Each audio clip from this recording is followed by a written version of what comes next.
Writing can be just as frustrating. There are times when I know exactly what I want to say. The thought is crystal clear in my head. I can see the sentence. I know the meaning behind it. I know exactly how I want it to sound. I send the signal to my hands to type it, and somehow a completely different word appears on the screen.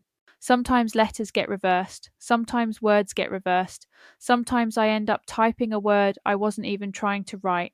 Occasionally, I'll read back something I've written and wonder where on earth that word came from because it wasn't even remotely close to what I thought I was typing. In fact, I've had times where my brain has replaced the word I wanted with a completely different word altogether. Not a misspelling, not a typo, an entirely different word. What's strange is that sometimes it's a word I wasn't even thinking about, and occasionally it's a word I didn't even realize I knew. It's almost as if my brain has gone off on its own little adventure. It's picked a random word from somewhere and decided that's what we're using today. The really frustrating part is that I often don't notice it. In my head, I know what I meant to write. My brain automatically fills in the gaps. It's almost like my brain reads what I intended rather than what is actually on the screen. That means I can proofread something 3 or 4 times and still miss mistakes that someone else spots in seconds. Sometimes people think you're being careless when they find mistakes. The reality is often the exact opposite.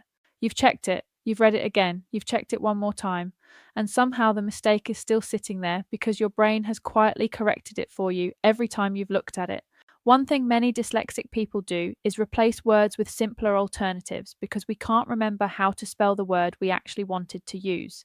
You know the perfect word. You know exactly what you want to say. You know that particular word would explain your thought perfectly. But because you can't spell it, you end up rewriting the whole sentence around a different word. That can be incredibly frustrating. What should have been a 10-second sentence suddenly turns into a 5-minute exercise in finding another way of saying the same thing. I think every dyslexic person has had that moment where they've spent more time trying to avoid a word than they would have spent writing the sentence itself.